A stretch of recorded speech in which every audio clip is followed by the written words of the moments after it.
अस्सलामुअलैकुम everyone, welcome back to my new vlog. और आज मेरा व्लॉग शुरू हो रहा है इवनिंग टू नाइट वाला।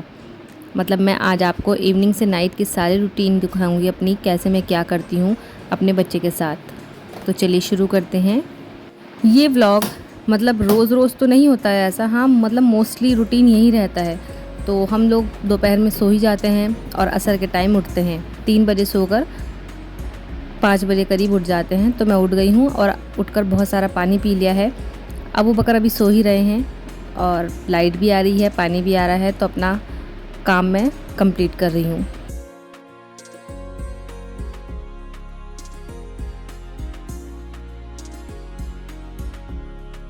हवाएं इस कदर आंधी वाली चल रही हैं और हमारे घर के सामने खुली फील्ड पड़ी है, तो वहाँ से मिट्टी हमारे घर में ऐसी आती रहती है। हर 2 घंटे में झाड़ू लगती है और तब भी ऐसा लगता है कि झाड़ू कब से नहीं लगी। तो बस मैं यहाँ पर झाड़ू लगा रही थी और पता नहीं कहाँ से रुई के गुल्ले बनते रहते हैं ये धूल वाले।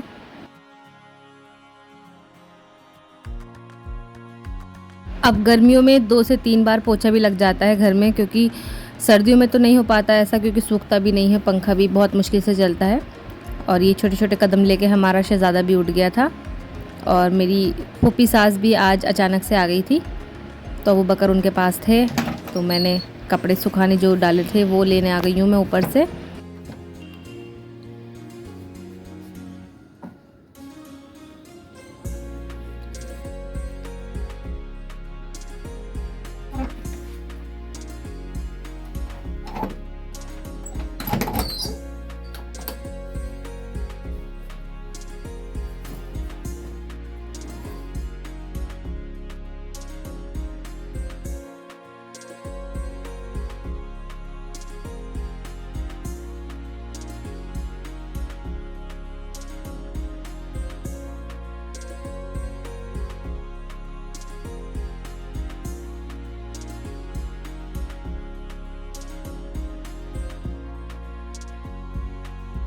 कपड़े उसी दिन सूखे और उसी दिन प्रेस हो जाए तो ऐसा लगता है पता नहीं कितना बड़ा काम और इतना बड़ा बोझ हमारे सर से उतर गया है।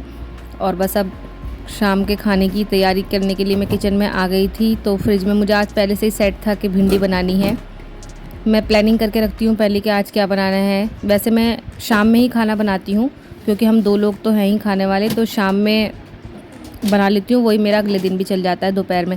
कभी कभी ऐसा हो जाता है कि शाम का खाना शाम में हो जाता है, तो फिर मुझे दोपहर में भी बनाना पड़ता है। तो मैं भिंडी बना रही थी यहाँ पे। बस मैं भिंडी की भुजिया बनाऊँगी आज। मेरे हस्बैंड का फेवरेट फूड है भिंडी, और उन्हें कभी भी खिला दो मना नहीं करेंगे, और हर तरह की भिंडी वो खाना पसंद करते हैं।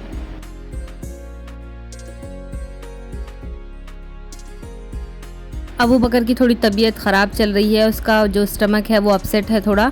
तो इतनी देर में मुझे अबू बकर के रोने की आवाज़ आने लगती है कमरे में से। तो मैं चली गई थी कमरे में, जाकर मैंने देखा तो उसका दवाई का भी टाइम हो रहा था। मैंने दवाई तो पिला दी थी। ये कड़वी दवाई तो खा लेते हैं, मगर सिरप और ये लेने में बहुत परेशानी करते हैं।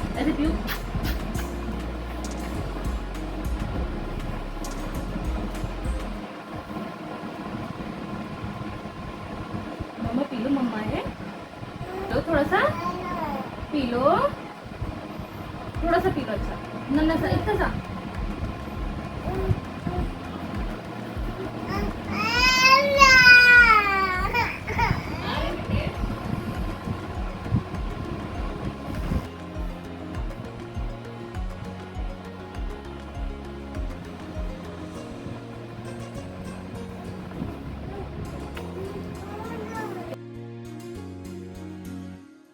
फिर अबू बकर को थोड़ा अच्छा लगा तो वो अपनी फूफी दादी के पास दोबारा से आ गए और उनको नमाज़ नहीं पढ़ने दे रहे थे। इनका पता नहीं क्या है, जब हम लोग नमाज़ पढ़ते हैं तो हमारे आगे खड़े हो जाते हैं, कभी सजदे में जाते हैं। और फिर बस मैं किचन में वापस से अपना काम कंप्लीट करने के लिए आ गई थी। किचन मैसी हो रहा था बहुत ज़्यादा, तो मैं साथ साथ ही समेटती रहती हूँ सारा सामान। और यहाँ पर मेरी भिंडी भी बनकर तैयार हो गई थी। और फिर मुझे पता चला कि मेरी जो ये हैं फूफी, इनका रोज़ा है, तो मैंने फिर इफ्तारी की थोड़ी सी प्रिपरेशन की। अबू बकर को यहीं इनके साथ लगाकर तस्बीह पढ़ रहा था। माशाल्लाह मेरा बेटा बहुत दीनदार है।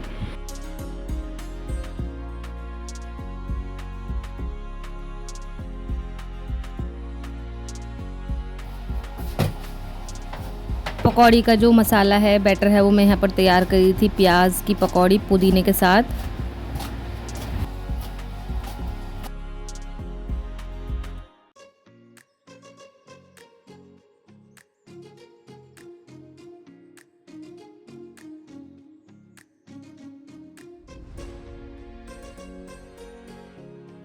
क्योंकि शाम के 6:30 बजे अबू बकर के इंजेक्शन लगना था, तो इनके अब्बा भी आ गए थे अबू बकर को लेने के लिए। तो मैंने उनको बोल दिया था कि कुछ फ्रूट्स लेकर आ जाना, तो वो आ गए थे। और फिर अबू बकर को डॉक्टर ने बोला था मूंग की दाल की खिचड़ी और बनाना वगैरह खाने के लिए। तो मैं बहुत कोशिश करी, मैंने खिचड़ी तो इसने दोपहर खाई नहीं थी, बनाना उसे मैं दे रही थी कि खिला दो आप ही, अगर खा ले आपसे तो अच्छा है।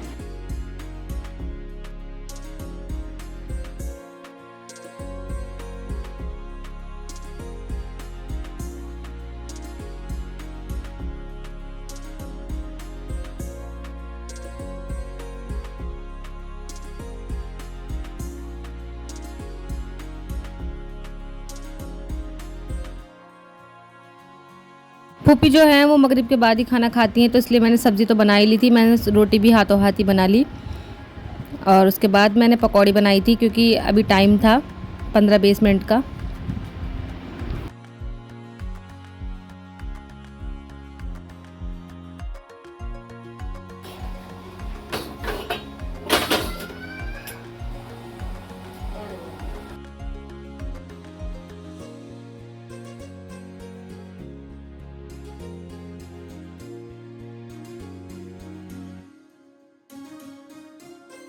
बस सब कुछ रेडी हो गया था और मैंने दस्तरख्वान लगा दिया था।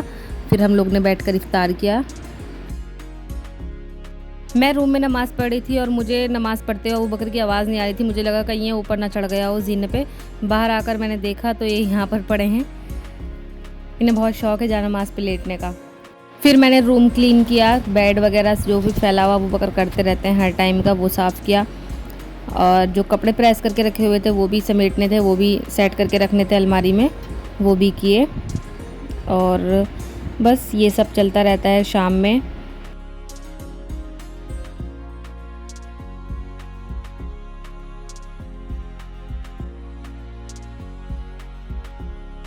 फिर थोड़ी देर में फूफी के पोता आ गए थे कि चलो, मतलब उन्हें लेने आ गए थे, तो फिर मैंने उनका खाना पैक करके दिया, क्योंकि फूफी ने यहाँ नहीं खाया था खाना, तो घर पर खा लेंगी, तो मैं उनको खाना पैक कर रही थी।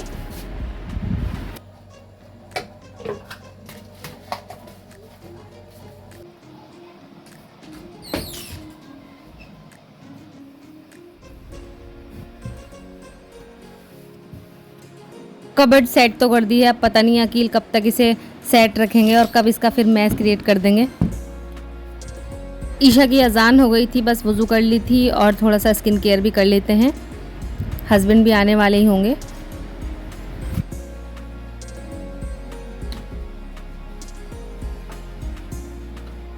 बस यही मेरा शाम का स्किन केयर हो जाता है।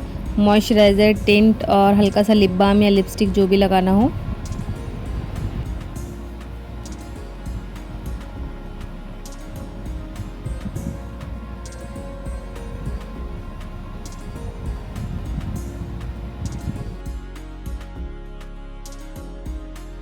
मैंने ईशा की नमाज़ पढ़ ली थी यहाँ पर और बस इंतज़ार हो रहा था इनका, आ जाएंगे तो हम लोग खाना खाएंगे। मुझे भूख लगने लगती है 9 बजे।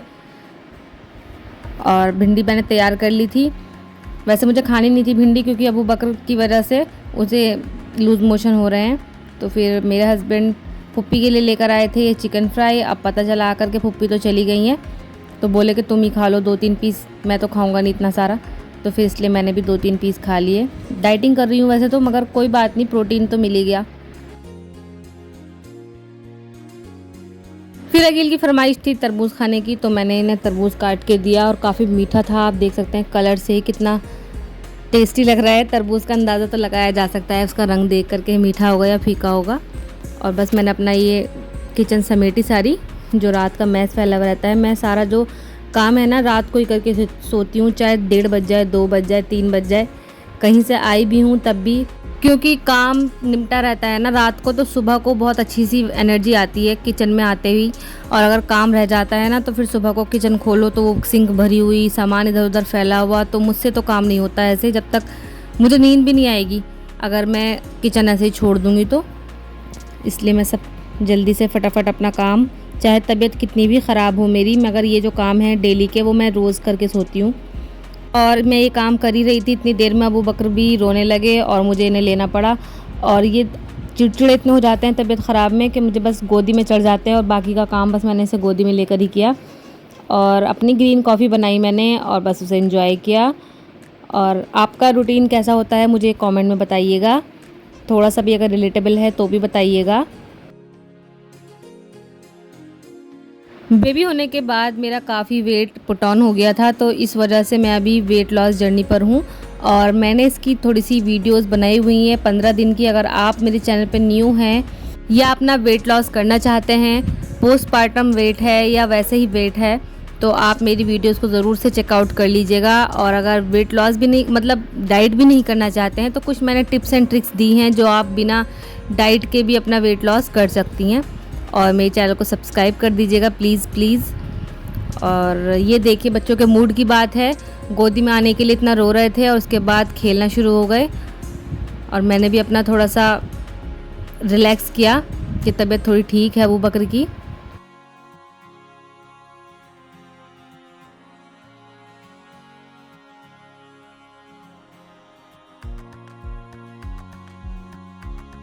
हमें सोने में 11 साढ़े 11 बज जाते हैं और अबू बकर भी हमारे साथ ही सोते हैं। बस अबू बकर भी सो गए थे और मैं इन्हें प्यार से सहला रही थी और मैंने सारी दवाई वगैरह सब खिला दी थी अबू को। चलिए मिलते हैं नेक्स्ट व्लॉग में, तब तक के लिए अपना ख्याल रखिएगा और मुझे दुआ में याद रखिएगा। वीडियो पसंद आई तो लाइक कर दीजिएगा। अल्लाह हाफिज़, बाय बाय।